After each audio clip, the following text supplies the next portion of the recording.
How many times have people said that they want to start their diet next week? And it's hilarious because we've all done it, not just within food, but with everything in our lives. We constantly want to be pushing things off and we want to say that we're going to do it at a different time, but it never happens. And the question is, why not?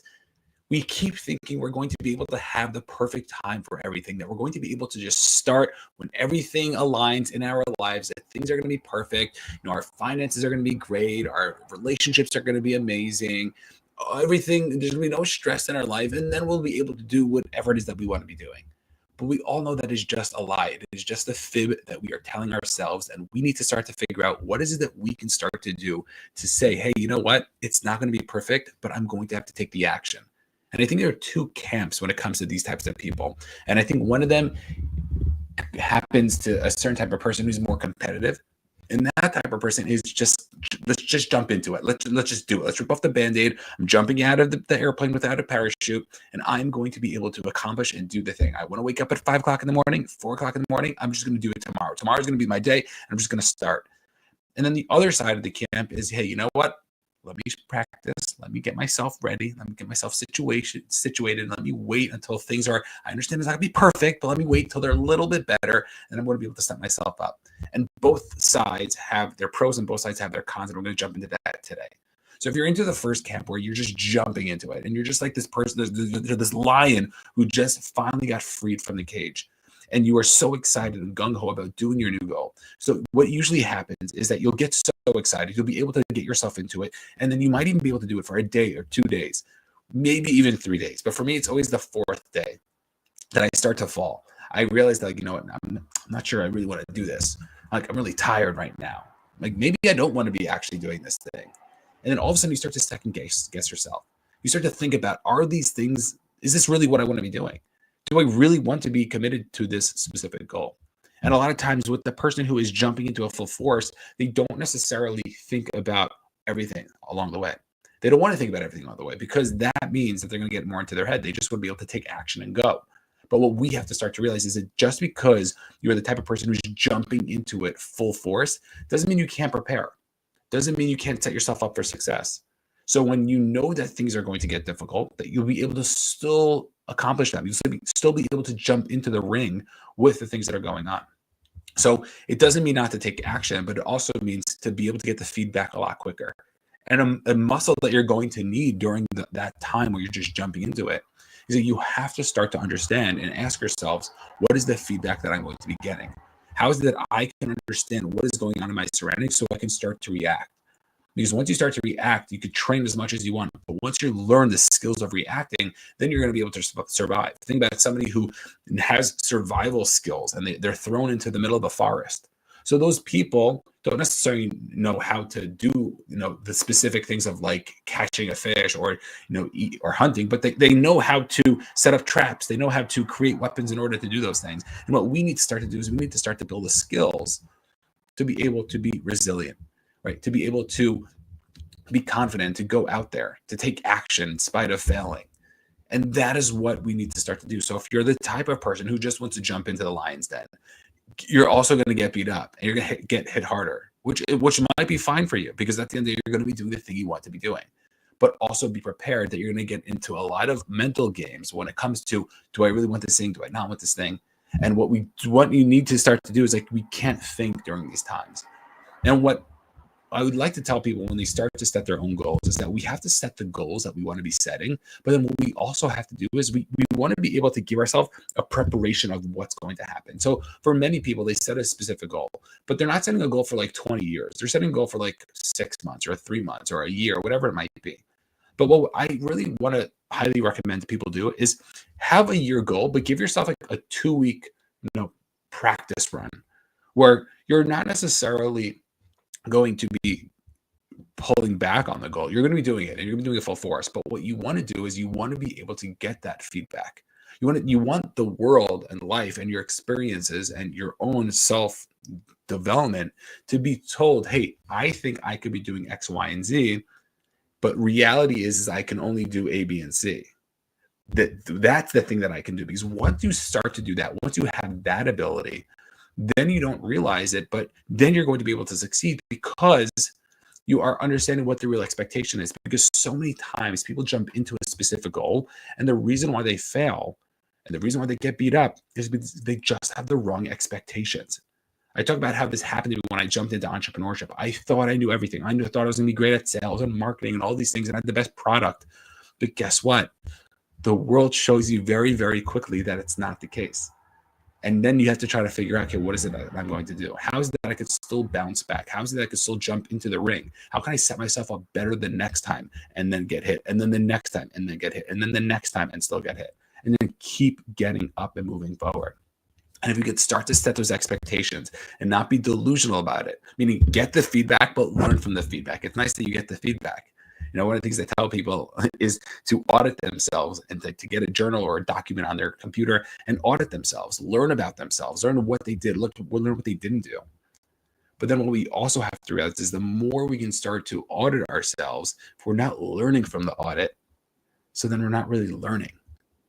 And that is something that is so powerful when it comes to what it is that we want to be accomplishing. We have to be able to learn from it. So give yourself a 2-week period. And you know what? If it's like, hey, I want to go to the gym 5 days a week. I want to start going to the gym every day during the week. And you go 5 days a week and do it for 2 weeks and see how it goes. You're like, oh my gosh, I actually didn't realize X, Y, and Z. I didn't realize that, that it's really difficult for my spouse. I'm committing to this goal, but like now it's like going to be more on my spouse with the kids at home and I'm not gonna be able to help and all that stuff. Like we have no idea what's going to pop up. We don't know what it is that's going to happen because we never did it. One of the big things that happens, one of the greatest concepts is these ideas in sales is when you're speaking to somebody is that you speak to them and you tell them, hey, you're not sure if you don't join the program or not join the program, but guess what? There's only one way to really know. It's by coming in and then checking it out and testing the waters.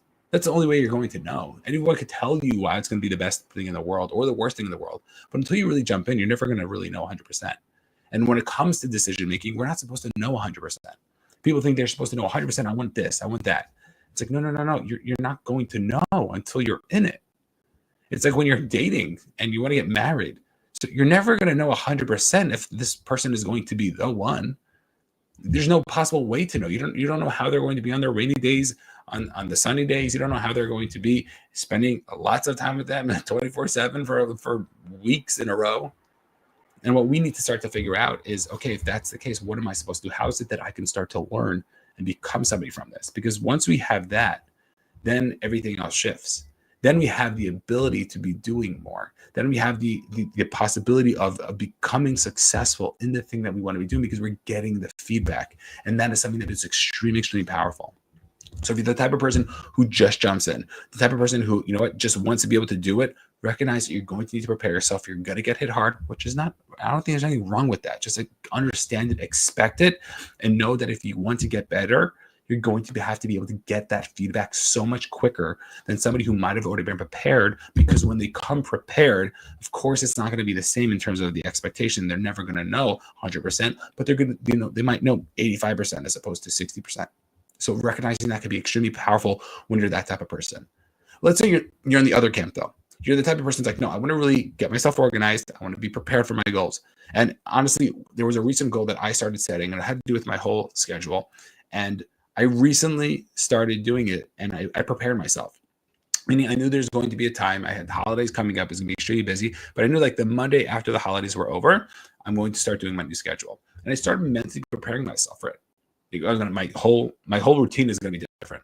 I had to start waking up a lot earlier. I'm going to have to start doing different things in my day. Certain hobbies I was taking on more time of, certain work time I was going to be focusing on, certain family time. And I knew there was these three massive things: my hobby, my work, and my family. Those three things in no particular order, so don't judge me. Of course, my family's number one, right? But I had these big three things that I was going to be able to focus on, that I really wanted to focus on. But I knew it was going to have to happen after the holiday season, where I was traveling, I was eating, all the types of things that I did pretty good with the eating. But I wanted to really be able to set myself up. So I started to prepare myself in that way to be able to start to get ready for it.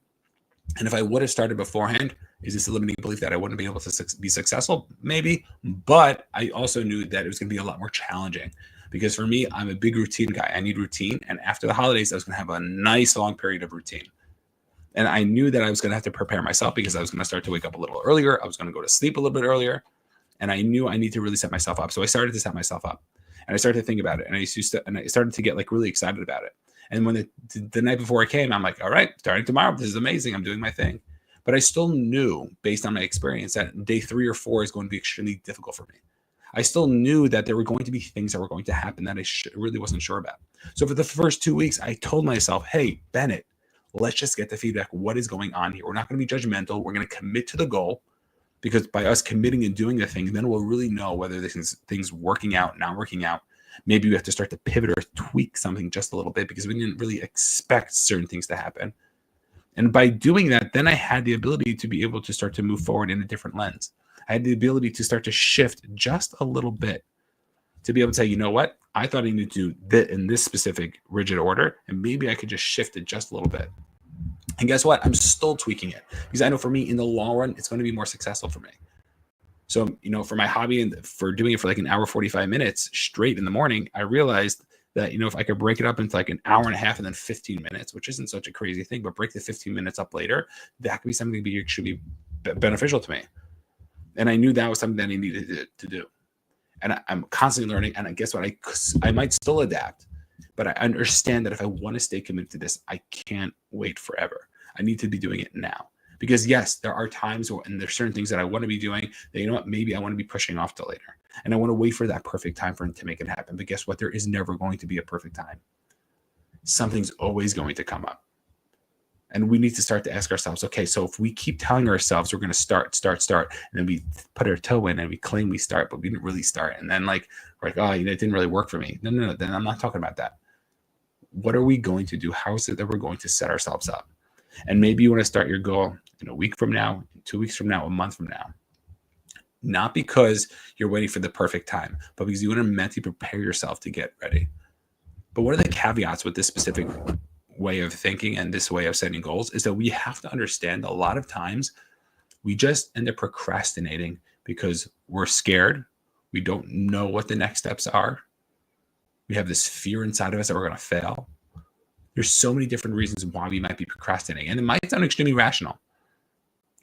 Thanksgiving's coming up, so therefore, I'm not going to start my diet because I'm going to go away for Thanksgiving. But yeah, then guess what? Then you have like New Year's, and you have all these holidays coming up. Like all these things are going to happen, and then all of a sudden you're like every 3 weeks there's something coming on. Maybe I'll just wait till March or April, and then in that case, okay, things will be better. And the truth is, it's never going to be perfect. So when I say set yourself up and give yourself a specific time to start, it's not because we're delaying something that's going to be happening that we can do now, but it's more on the mental side. We want to mentally prepare ourselves to be able to focus and get ourselves situated. Because there's so many people, they want to be doing more. They want to be able to really commit to their goals. And number one is that a lot of people are just really not clear on what it is that they want. They're not emotionally attached to their goal. They say they want something, but really what's happening is that they are just telling themselves that. They don't really know why it is. And I remember the first time I heard this was from Dean Graziosi, and he was telling, he's telling us, he's telling the live stream that I was on, that so many times people don't realize that if you want to really get clear with what it is that you want, you have to dig deeper. And you have to ask yourself why. Why is it that you want to be doing the thing you want to be doing? Why is it that you want and have the ability, think you have the ability to do so much more? And that is what we need to start to understand. And that's what we need to start to do. Because once we could start to do that, then things start to build up and we become this person who could start to take action and to really get clear with what it is that we want. If you can't tell me where you're going, you're not going to be able to get there. And I love telling that to people because they look, I have goals. Yeah, what are your goals? And you start questioning and asking them and they get uncomfortable. It's like, that's what we need to figure out. How is it we could get extremely clear on this? Because once we could get clear on this, then we have this opportunity to start to move forward in the right direction. Then we not start to understand, okay, this thing that I'm doing is a massive distraction. This is actually really helpful for me. Then we could start to really make things happen in our lives. And for so many people, they claim to themselves that there are certain things that are happening, I stubbed my toe, or, I don't know, something else happened with my spouse or my kids, this and that. And all of a sudden we start bringing up all these different things that are just excuses. And it's just us procrastinating because we're scared. And I think if we could just admit it and start to say to ourselves, hey, you know what? I'm a little scared right now. I want to be doing something, but I can't do it. It's unfortunate. I really want to be able to take advantage of this, but I can't. then you start to have this ability of looking to see what's going to be happening. You have this ability to start to move forward and start to take the action, because that is what happens when you could start to really make things happen. So get extremely clear with what it is that you want. And whether you're in the first camp or you just want to jump in, get prepared that you're going to get hit hard, which is fine. I'm okay with it. But you have to understand that, and understand that you have to learn how to get that feedback extremely quickly. And the second person who wants to take their time, number one, we take our time not because it's going to be a better time later on, but because we want to mentally prepare ourselves to be able to succeed at the goal. We want to be able to see as much as we can the experience. What is that we're going to be expecting? And once we have that ability of knowing what we're expecting, then we can start to really take advantage of what it is that we want to be doing. Let me know if you have any questions on this. This is my jam. I love this stuff. If any, feel free to reach out, and we'll see everybody on the next one. Peace out.